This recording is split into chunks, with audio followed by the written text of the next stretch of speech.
It's a Guy Jeans podcast.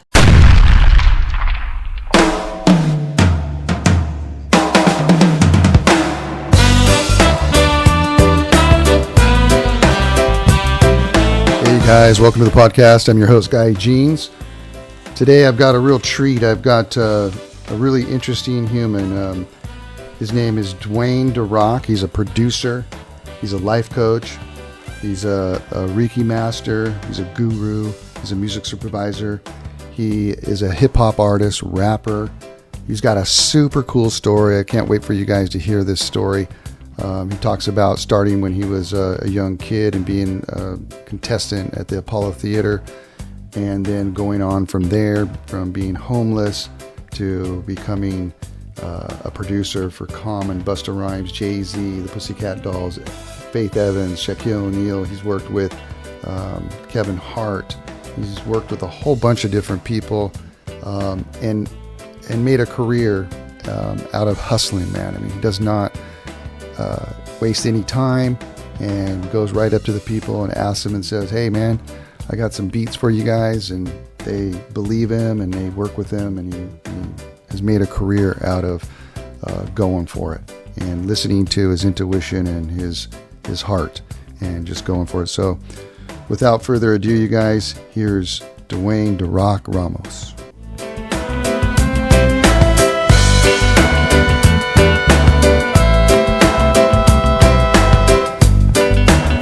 Duane DaRock, how you doing? I'm doing great. How you doing, man? I'm doing so good, and I'm super happy to have you on my podcast. I've got lots of questions I want to ask you, from your spirituality to being a producer, to being a music supervisor, to being a guru, to being a life coach. Is from what I understand, there's all that stuff is really interesting to me. I want to ask you, like, how you got into music, becoming a rapper. And by the way, your music is amazing. I've been listening to it and thank you, man. really checking it out, and I really think people should check it out for sure. But tell me about your history as becoming a rapper, and then lead into performing at the Apollo, which is really cool too. Wow. So yeah, I've been in the music industry since I was 12 years old. My grandfather was an upright bass player for Duke Ellington, played with Johnny Taylor. Wow. And so when he died is when I decided to get into the music business and started rapping at the age of 12. I got discovered by a production company when I was 16 out of Jersey called the Moore Foundation. There were producers, Kevin Moore, Amelia Moore, and they were pretty much grooming me to be the artist, to be more commercial, more radio. And then I just got discovered by Whitney Houston's brother, Michael Houston, and Whitney Houston was managing me. And I got hooked up with Eli Barrett, with Mo Burgo, another brother, Black Rich, and they were just pretty much, James Capra, and they were pretty much getting me prepared for the world. Yeah. And we got a call to go. James Capra brought me to the Apollo Theater in August 28, 1991. That's awesome, man. So I won second place out of 29 acts. And I lost to some 7-year-old kids. No, awesome.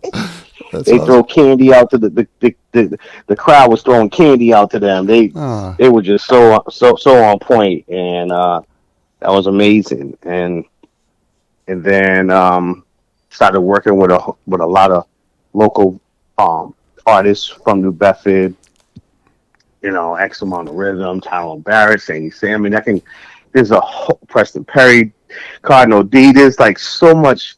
Wow. Victor Valente. There's so many people. Sean Medina. I can go on. Jack Arujo. Like, there's so much. Tim, DJ Imperial, Scratch Wizard. There's a lot of Ryan Tavazes. There's a whole bunch of people that was on the same mission, same grind. Al Lopes, Kevin Anthony. It was like such a grind. Such a grind of just wanting to get out there and be successful, So Anton Tavares. I mean, I can just drop a name. So Yeah. it's really about like establishing the craft, getting on the level, staying consistent, juggling, you know, being a kid, being a teenager, and being an artist, and just staying focused, you know. And then I got a call from my guy Russell Ramos, and was like, "Listen, I got a one-way ticket." Actually, I got a call from a friend, Kevin Gibson, who's like, "Yo, I'm going to introduce you to someone that lives in Miami." So I ended up going to Miami, Marshall Jones. I hooked up with Philip Michael Thomas from Miami Vice. I was winning talent shows out there, and that's how I was paying for lodging by winning talent shows. I had this unique ability to rap off the top of the head. I would get subjects from the audience and Wow. rap about things that they would throw at me, Uh-huh. and you know. And then I went to this comedian showcase and won as a rapper, but I turned it to comedy rap. And I won that, and that's what sustained my stay in Miami, because I was able to afford by winning these showcases and talent shows. Nice. And then I got a phone call. I was with my cousin Anthony Senna. I got a phone call like, "Hey, you want to go to LA? I got a one-way ticket," from my guy Russell Ramos. And I just said, "One way?" He said, "I'll figure out a round trip for you. You want to go?" And I was like, "All right, fine." So jumped on a plane, came to LA, did that same hustle, rapping, winning showcases, winning stuff, and then ran across Ice Cube security, and he turns around and was like, "Yo, man, you're incredible, man. I'm going to have you perform in front of Ice Cube, and then you can get a record deal." So I was like, all right. Well, that night I went out, took my music with me because I had kept it with me everywhere I went. I put the music inside this guy's car, and then next thing you know, someone breaks into the car and steals all my music. No way. Oh my God. All the songs I did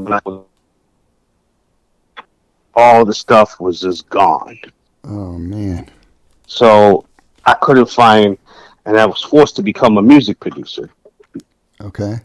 Make the beats for me to rap to. Uh-huh. So I ended up hooking up with a musician, and I would dictate to him on how I would want the beat made. Mm-hmm. And he would make the beat based off of how I would hum it, and you know, because I didn't play no instruments. Mm-hmm. And he turned around and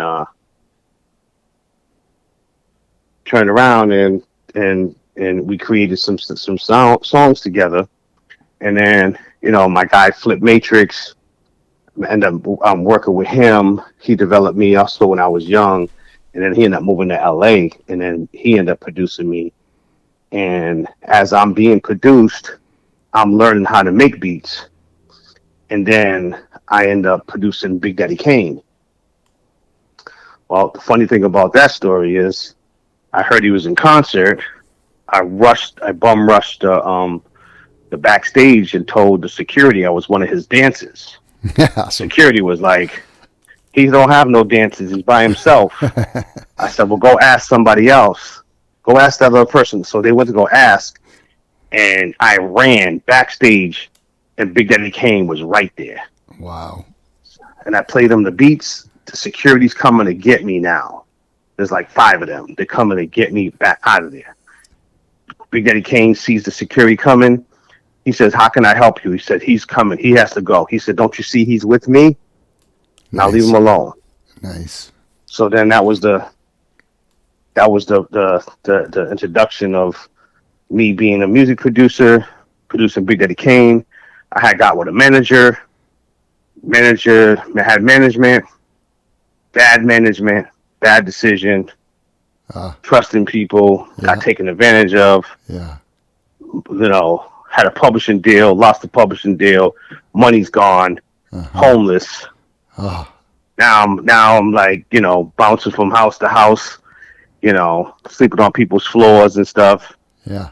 And then God just said, "Hey, just keep it up, keep going." And I just never wanted to give up, so I kept my eyes on the prize. Meanwhile, I don't have nowhere to live. So next thing you know, you know, I managed to fast forward. I managed to hook up with Montel Jordan, and then Montel Jordan turned around and was like, you know, come, you can stay with my management team. So I was living at the management team's house. Had my friend Flip, who produced me when I was 16, come live with me. You know, and then I get a phone call from my cousin, like, "Yo, I'm out here. I'm in LA. I need you to come live with me. You can come stay with me. I got an extra room." So I called my friend, said, "Flip, you can come stay at where I'm staying at, and you can take my room because I'm going to go stay with my cousin."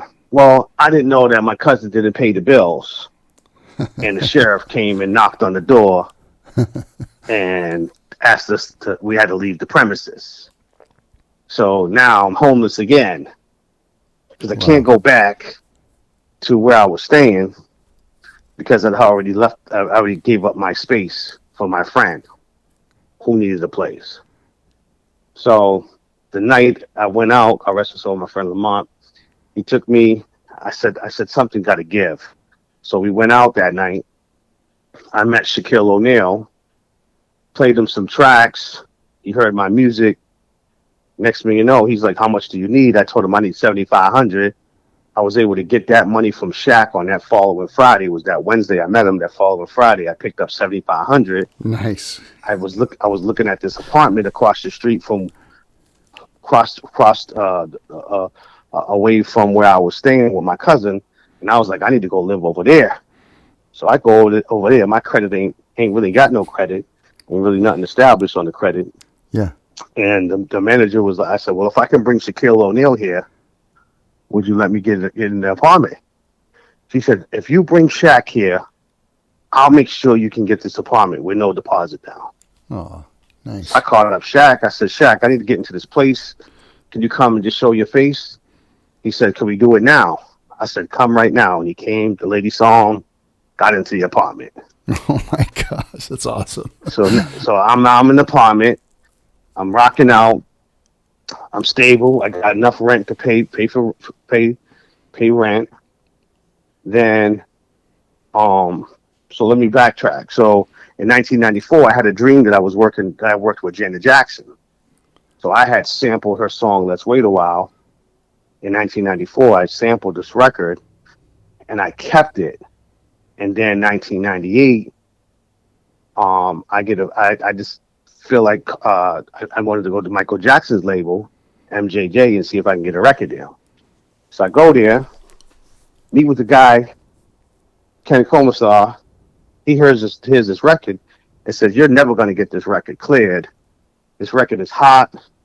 I said, "Let me see if I can get these guys to come in they have a record label in Germany, and let me see if I can connect you with them and see if they'll be interested in giving you a record deal."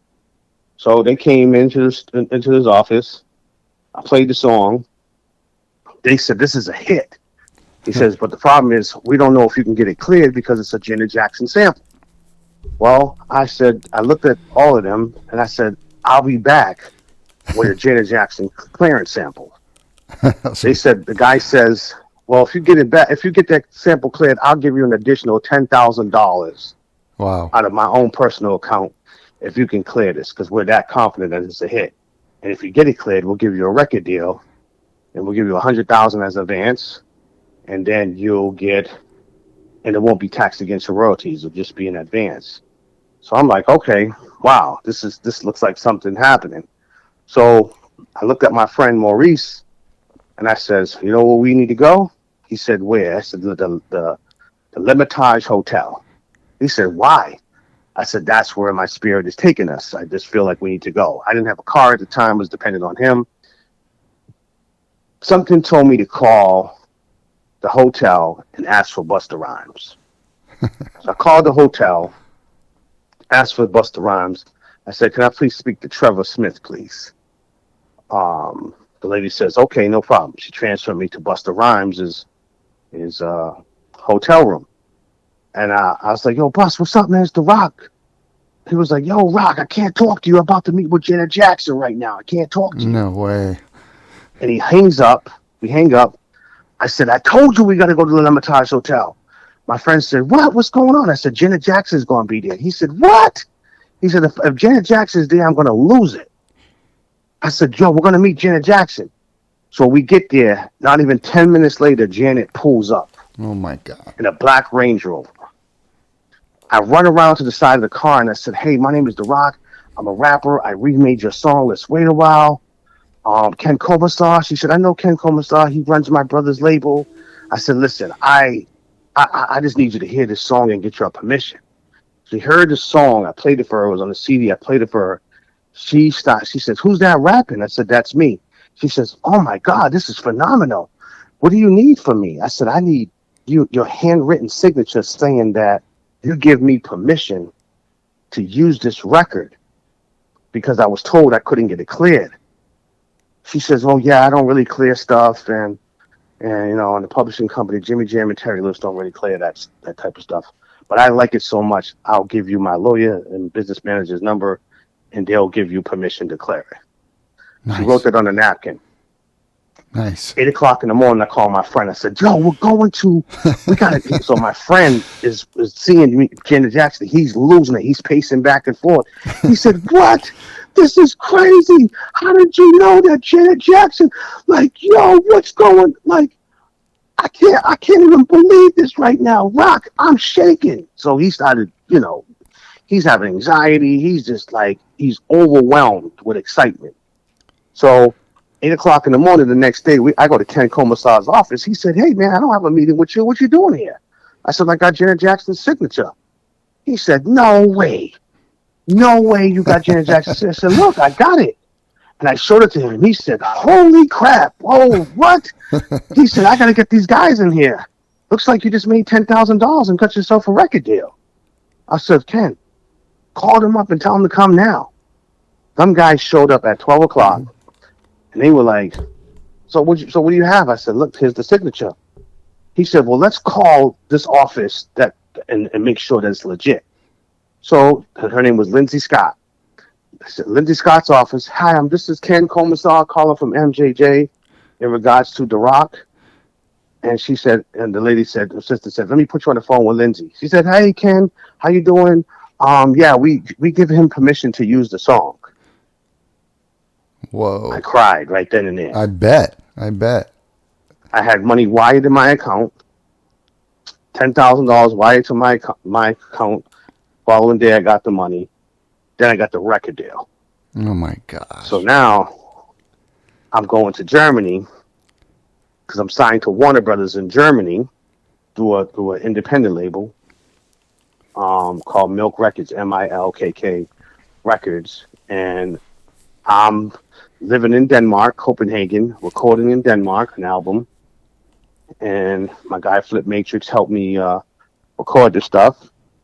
And then, you know, like I'm in Germany, so I'm there for 8 months. I'm a dad, you know. I gotta leave my son's 4 years old at the time, so I had to leave him and with his mom and go pursue the music so I can make a better life for him. Mm-hmm. So I get over there. I'm in Germany, you know, and I'm touring all over Germany, 19 cities. And I'm making money. I'm killing it, but I'm lonely out there because all my friends, family is all here in the States. Yeah. And it felt like I wasn't doing nothing because they didn't see it. But I was working on being famous in a whole nother continent, you know? Were they just totally digging it over there too? Oh, they were blown away out over there because they had that American sound. Yeah. So, you know, I was doing extremely well over there. So I end up doing getting on a compilation with Ricky Martin, Enrique, Julio Iglesias, like just pretty much just it was a Latin kind of a compilation. It sold 14 million copies. Wow! And I was the only independent artist on that compilation. and started doing music out there, and then I was missing my son. I was missing being a dad. Yeah. So I was like, you know what? I got to go back to the States. Like, this is cool. This is fun and everything, but I need this. So I was dating this girl at the time. I had to put all my stuff in storage because she said that she found an apartment for me to move into. So I put all my stuff in storage. I'm on a plane coming back. I'm on Lufthansa Airlines coming back, 14-hour flight. I come back. I get a message saying that the apartment flooded that I was moving into, and it's no longer available. Oh, so now I'm homeless again, but I'm homeless with money. Yeah. It's a different kind of being homeless. So now I'm in a hotel. I'm staying in a hotel for a few weeks. Yeah. That's awesome. You know what I'm saying? So I'm in a hotel. I got money now. Yeah. So I'm staying in a hotel. And, and then it's like I end up like, and then fast forward, like rewind back. It's like I'm driving him. Once I hooked up with Big Daddy Kane, I got to go back. Sorry. And then I look through Jerry's Deli window and I see Kool Moe Dee, the legendary Kool Moe Dee. I see him through the window. So I was like, yo, I'm going to go talk to this guy. So I had everything on my DAT machine, portable, so I could play it through the speakers. Nice. And I ran up to him while he's eating. He said, "You're bothering me. Don't you see I'm eating?" I said, "I have some songs. I have some stuff. You're gonna want to work with me." He says, "I'm eating." I said, "I just need two minutes." He said, "Hurry up." I played the track. He's bobbing his head. He's going crazy. He said, "This is fire. This is fire. I want this. How much you want?" I said, "Just give me $5,000 for the track." He was like, "All right." He said, "Play me another one. How much you want for this?" I said, $5,000. He said, "Well, come on Friday and pick up $10,000 for these tracks. I want to use them." So I go pick up the 10,000. Oh my Boom. God. So now I'm learning that I have this spiritual gift. Yes. Even more with my career, like really like seeing how I need to navigate, who I need to talk to, and just feeling it, just trusting it. Yeah. So I said, "Oh wow!" I said, "I have psychic ability. I'm in tune. I can see things and feel things." And then I just would sit down in my studio, and I would like, "Oh, I need to call LL Cool J." It'll just come to my spirit. I said, "I need to call LL Cool J. Let me call the Four Seasons and see if he's there." I called the Four Seasons. "Can I speak to James Todd Smith, please?" 1 second. They transfer me to his room. He said, "Oh, who's this?" I said, This is DaRock. I'm a producer. I got some tracks for you." He said, "Yo, B, I don't know who you are." I said, "Well, listen, man, I just got some bangers." He was like, "Come to my room, 923. I make my way to the Four Seasons Hotel. Oh my God. Now I'm playing him tracks. He ends up buying the track. Oh my God. He ends up buying 5 tracks. Oh my God. Then it turned to 7 tracks. And it's like, boom. So now I got a relationship with LL Cool J. So now I'm over here like back in the States. Things is moving. My friend Big Chuck hits me up and was like, "Yo, I need a record for Jay-Z." I was like, "All right." So I send him a track. Jay-Z calls me up at 4:00 in the morning. "Yo, send the reels now. Send the reels. I'm in the studio today. Send the reels." So I was like, "Oh my God. All right, cool. No problem." So I go to Paramount Studios, send the reels, record it, send it overnight. Next thing you know, he said, September 28th is the deadline for my album to come out. So this has to be a quick turnover. How do we clear the sample? I hit up the lady at Warner Brothers Special Products, Warner Brothers. She said she can't clear the sample for 2 weeks. I missed the deadline. Oh no. I didn't make the album. The album sold 10 million copies. Oh man. So now I'm sick. Now I'm like really like angry. So next thing you know, I get a phone call two years later from Jay-Z, like, "I want to give this record to my other artists." I I think the record's dope, but I want to give it to my other artist. So I end up producing an artist named Memphis Bleak. So then that ends up coming out. And then, in the course of just moving around, Benny Medina, I bum rushed Warner Brothers, snuck into the A&R department, ran into Benny Medina, played him some tracks. I said, you got to hear this stuff now. And he was like, yo, he said, you got a lot of balls coming up in here like this. So I played the track, and next thing you know, I'm doing remixes for Karen White. Oh, my God. So now I'm doing the remix. I'm getting money. I have this manager who's stealing money. I ain't seeing no money. And, you know, so now it's just, I'm moving around, right? And so then, you know, me and LL start connected again. And what else? And then, you know, and then I fast forward, I connect with Interscope Records, meet my guy Kevin Black, boom, boom, boom. He starts plugging me up with everything on Interscope. Remixes for Common, remixes for Gwen Stefani.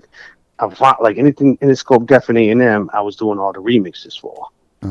So I started getting my stability back. So now I'm no longer homeless, because now I'm making money and I finally get an apartment. So I'm in the elevator at Interscope Records, and I yell, how's everybody doing today? There's 7 people in the elevator. And the guy turns around and says, man, you got a lot of energy, man. What do you do? I said, I'm a music producer. He said, well, I started a reggaeton label. Here's my card. So next day I go to his meeting. I meet Wisen Y Yandel. Wisen Y Yandel, nobody knew who they was yet. So I ended up doing a remix for them, crossing them over, and was 5 weeks on the Latin charts with them. Wow. Then worked with Don Omar and ended up being 10 weeks #1 on the Latin charts. All from saying hello in the elevator. Unbelievable. How's everybody doing? Unbelievable. So then I'm like, wow, now I'm like the second biggest hip hop producer in the Latin world. So now I'm doing that. Now I'm producing Latin music and don't even speak the language. Awesome. I didn't know how to roll my tongue, so I dropped out of the class in 10th grade in Spanish. When I took Spanish in 10th grade back in New Bedford, Mass, I dropped out of the class because I couldn't speak the language. I couldn't roll my tongue. But God wanted me to take the class because I was going to be a big hip hop producer in the Latin world. Fast forward, didn't know. So next thing you know, I'm getting huge press. I'm dealing with paparazzi. I'm dealing with all type of stuff from a whole nother genre that I had no idea I was even capable of jumping in and being successful with. So I end up crossing over all the reggaeton artists to the English world, the Anglo world, and giving them a hip hop presence, taking Latin music and giving it a hip hop presence. So then they end up giving me my own compilation deal, and I end up putting new Latin artists on that. And, now I'm really established myself in the Latin world, like, boom. So then I meet Jadakiss. I end up working with Jadakiss in 2003 from a Duane Martin movie, Hustle and Heat, and did the theme song with Jadakiss on that. And then I'm doing remixes for Common. So now I'm starting to get my name in the industry, starting to wet my, get my chops wet, Yeah. So now I have a little name. So I got some strong international presence. So I'm like, okay, let's keep this thing going. So then fast forward, Jadakiss comes back in my lap, through Faith Evans. So what happened was, no, I'm sorry, rewind. So I get a phone call like, yo, you got any tracks for Jadakiss? And I'm like, yes. So I send over some tracks. He loves it. I fly to New York. I'm producing a whole project with Jadakiss. Next thing you know, he's like, yo, we have something for Nicki Minaj, because I want to get Nicki Minaj on this record. I'm going to producing a record featuring Nicki Minaj on the record. Wow. So now I'm like, okay, now I got New York. And then I ended up hooking up with my cousin Denny Swords, Matt Golder. And then I started working on my project. So I go grab Jim Jones, Jadakiss, Tiana Taylor, or like Bobby Valentino, and I start putting together my own album because I was ready to put out an album because now it's time. I haven't put out nothing since, the time 98, 99, signed to Warner Brothers. So I'm thinking I'm going to put out an album, but then I play my album for Jadakiss, and he says, I want that beat. So now my album's being dismantled because he wants songs off my album. Uh-huh. So I play my stuff. I meet in 1995. I got introduced to KRS-One in 95. This is crazy. In 95, I got introduced to KRS-One. Totally forgot about this. So KRS-One ended up producing a song for me. Fast forward 2007, I meet KRS-One at the gas station. He remembered me from 1995 and was like, "Yo, what's going on with you?" I said, "I got beats." So I ended up producing KRS-One. So now it went from him producing me, from me producing him. So I'm producing him. Next thing you know, I got songs with him, and then he said he needed help with the Stop the Violence project. So I ended up producing the Stop the Violence project. So it featured Nelly, Neo, Busta Rhymes, Redman, Method Man, Talib Kweli, like 11 artists on one record. Wow. And I produced it. So I'm telling him, I was like, yo, in order to get this project really up off the ground, you have to squash the beef that you have with Nelly. He says, well, if I can get to Nelly, I'll squash the beef. But I don't really have beef with Nelly. I have beef with Nelly types. And I'm like, what does that even mean? So I turn around and tell KRS-One, I'm going to get Nelly. Well, God told me to drive in the car down Santa Monica Boulevard in Beverly Hills. I see Nelly's bodyguard outside of Crustacean's restaurant. Go inside Crustacean's. I parked my car in the street with the hazard lights on. Run inside there and tell Nelly, look, I got KRS-One that wants to do a song with you for the Stop the Violence project. Are you interested? He was like, he don't like me. He don't like me. He got beef with me. I said, look, we're going to squash the beef right now. Are you interested? He said, yes. So next thing you know, I call up KRS-One. I says, KRS-One, I said, Chris, I have Nelly. DaRock, you don't have Nelly. I said, I have Nelly. I got him right here. He said, how do you have Nelly? I just talked to you. I said, but I told you I was going to get Nelly. He said, but you told me that you didn't tell me you knew Nelly. You just said you was going to get him. I said, listen, he's here right now in front of me. Let me put him on speaker. He said, Nelly, you know you ain't supposed to be on this call right now. He says, I have beef with you, but I gave DaRock my word that if he was to get a hold of you, we would squash it. Do you want to participate on the Stop the Violence project? He said, yeah, no problem. Give me the address. Next thing you know, Nelly comes into the studio. I grab the cameras. They follow me. And then I make him and KRS-One shake hands, and they squash the beef. Wow. So cool. So now it's like mind-blowing. So I tell KRS-One, we need a hook. I'm going to go grab Neo. He said, DaRock, you don't know Neo. I said, I know I don't know Neo, but I'm going to get him. So I go to the Four Seasons the next day, and I brush my hand. I'm walking across this limousine. All the windows are up. I brush my hand across this limousine as I'm walking. And I was like, whoa, wait a minute. I tap on the glass. It's Neo in the limo. The window rolls down. Neo says, hey, how can I help you? I said, I need you on a record with KRS-One, Stop the Violence. Are you interested? He says, yeah, when do you need it? I said, I need it ASAP. He was like, can I give it to you in a couple of days? I give him my information, email address. He sends me the vocals. I call up KRS-One. I said, I have Neo. DaRock, how do you have Neo? How is that even possible? I just talked to you the other day. This is just scaring me right now. You are scaring me right now. Like, how is this even possible? Boom. And so what was happening was God was downloading to me on how to navigate. So now the voice in my head is God really saying, do this, do that. So now I'm paying attention. Yeah. So now I'm keeping it to myself because I sound crazy talking how I'm talking and how I'm pulling all these miracles together. You know what I mean? Like, it's mind blowing on how it comes together. When I say I'm gonna do something, I do it within hours of saying it. Yeah. So the manifestation level was on a whole nother level. Yeah. So and my timing with God is impeccable. So next thing you know, I'm got this project going. That project comes out. I'm at home. I said Fat Burger. Let me go to Fat Burger.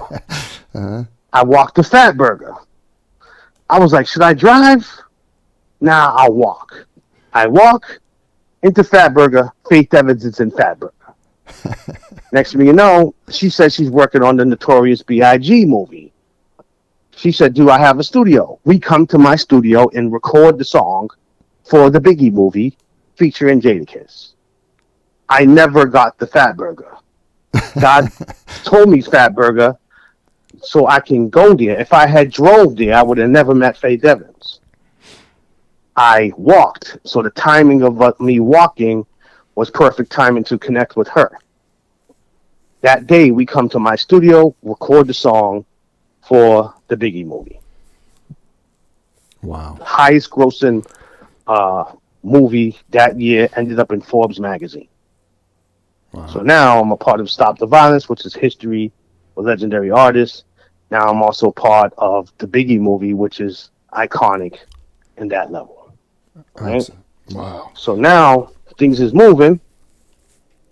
And so I'm like, okay, I need to get some things going for myself. So I started put together a project, started rapping again, put my project down, picked it up again to start connecting with folks. And then I noticed that there was this homeless person banging on my car. So I'm at the gas station.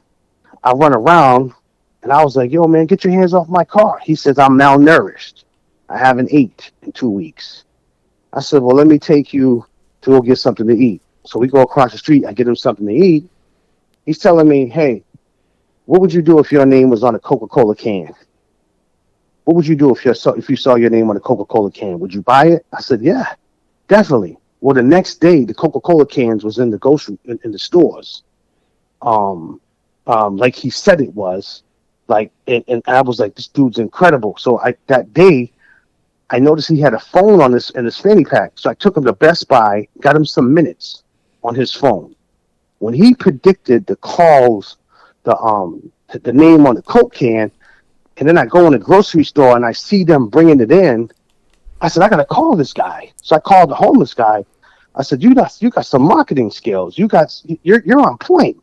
He answered the phone, and I was the only call because he had no one to call. You know what I mean? Yeah. So he takes the call. He says, man, I'm glad you called, man. You didn't give me your number. And I says, well, I'm going to get you a job. He says, really? So I called up Babyface's assistant, got a fictitious resume, and she ended up finding the opening for him and got him a job at Budweiser. Oh. The dude went from traveling across the world on freight trains for 27 years since he was 6 years old and got him the job. Not even 48 hours, he already got a job of me meeting him. That was 12 years ago. The dude makes $150,000 a year. Nice. So cool. He's on a whole nother level. That's really cool. So then I'm over here like, hold on one second. The whole time that you're talking, I got a big smile on my face. So it's really cool. So I'm over here. Yeah. I'm over here like, wow. Mm-hmm. This is mind blowing. So I'm like, and now I see that I have the ability to tap in to save someone's life. So I just started listening to more. I started getting into meditation more. Mm-hmm. Boom. And I would hear God say, run, go across the street. I would hear it in my head. I would run across the street. I saw this guy hanging on a pole, and God said, grab him. I grabbed him, and me and the guy fell to the ground, and the car hit the pole he was holding on to. Oh, my gosh. The dude screamed and said, I saved his life. Like, he said, how do you know? I said, God just told me to grab your hood. Like, grab the hood of your jacket. He was like, this is unreal. This is unreal. Boom. So now I'm realizing that I have the ability to hear God to save lives. Mm-hmm. Not only put people in the music business, but to actually save someone's life. So I said, I'm going to become a Reiki master, a healer, and tap into that world and then really do God's work. Well, fast forward, I'm on United Airlines. I see this man. I walk by him and I said, you're not going to kill yourself today. He screamed at the top of his lungs. And they said, what's going on? What's going on? He said, this man just saved my life. I wrote a suicide note to end my life today. And this man just saved my life. So, next thing you know, he's like,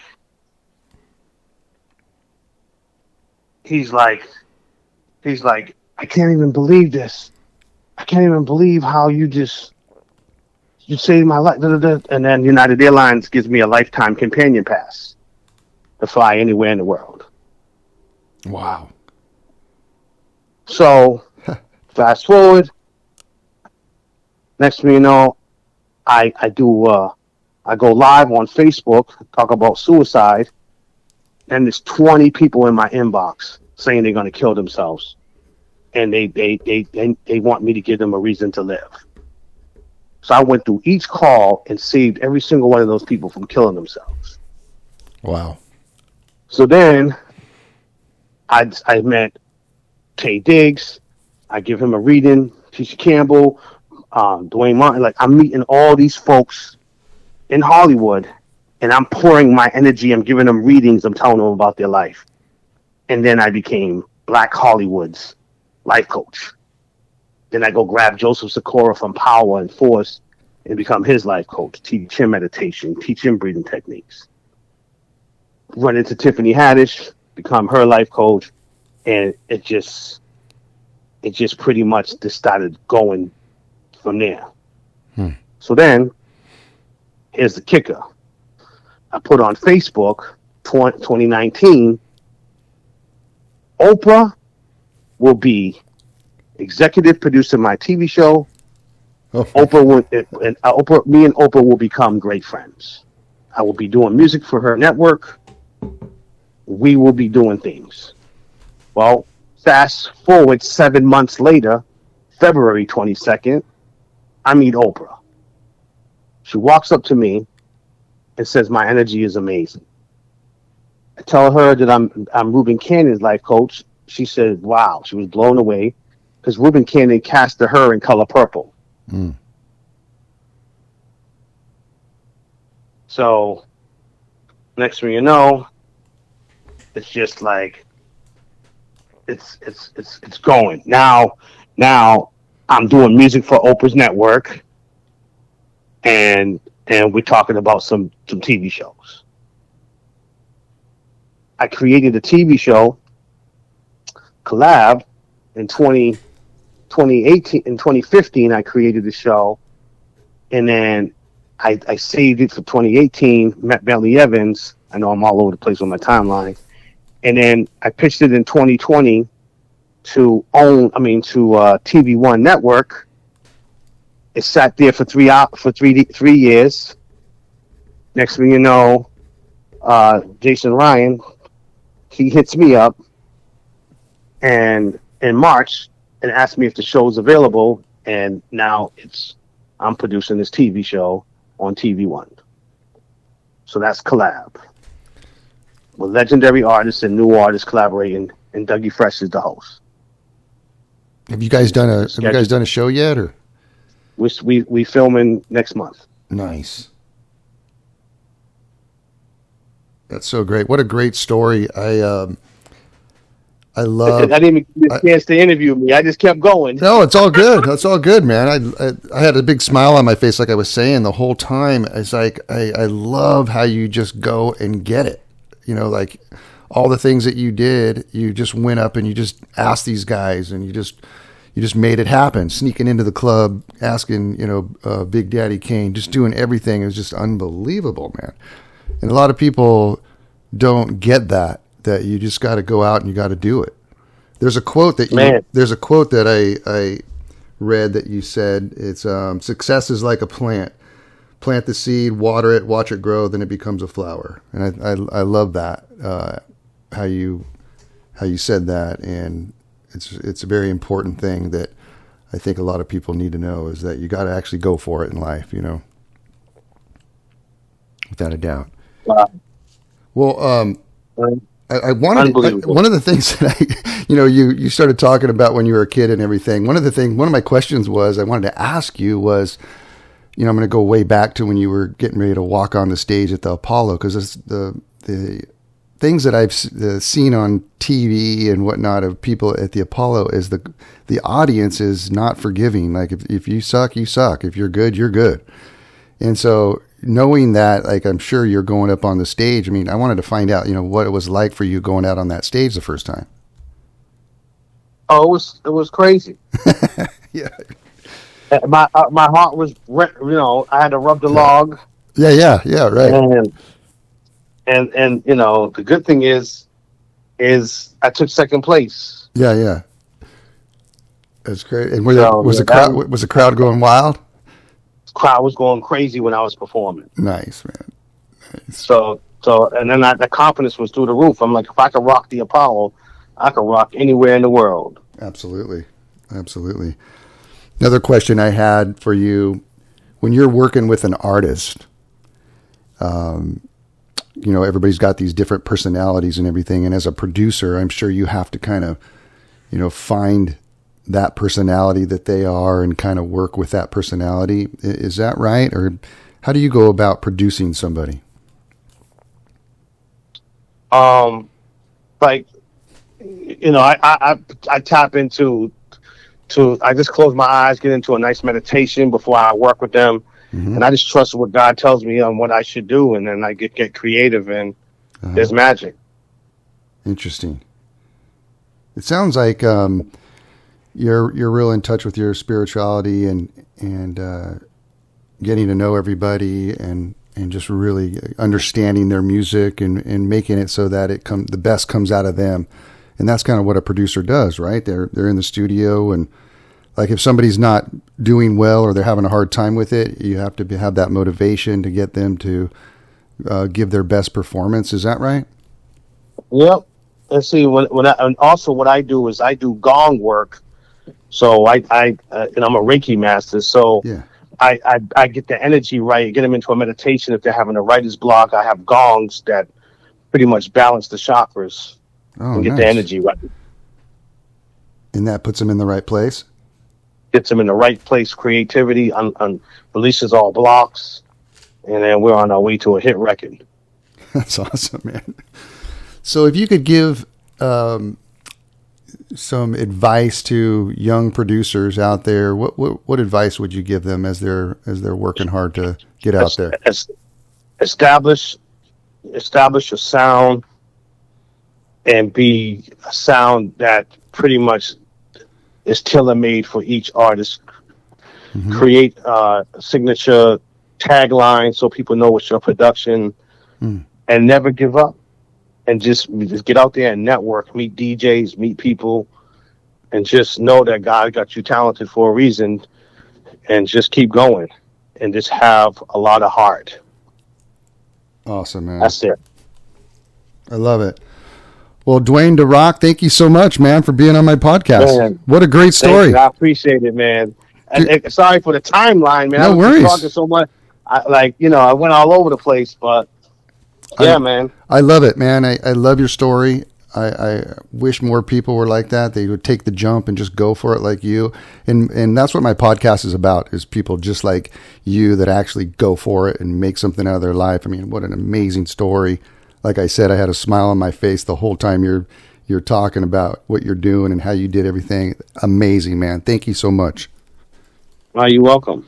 All right, buddy. Well, we'll talk soon, man. Thanks for having me. You bet. Yes, let's go. All right, Thanks. bye-bye. With everything going on in the world today, right now could be the best time ever to diversify your retirement savings with precious metals like gold and silver. I just bought some precious metals myself, and I got them from the top-rated company Goldco. They couldn't have made the process easier, and their customer service was impeccable. Goldco has helped thousands of people just like you and me place over $2.5 billion in gold and silver. They're rated A+ by Better Business Bureau. They've earned over 5,000 5-star reviews. They're a 7-time Incorporated 5,000 winner. And that's just mentioning a few of their accomplishments. There's plenty more. Right now, for my listeners, they're offering up to $10,000 in bonus silver. You heard that right, up to $10,000 in bonus silver, but only while supplies last. Go to goldco.com/guy to learn more. That's goldco.com/guy. Diversify your savings with gold and silver today at goldco.com/guy.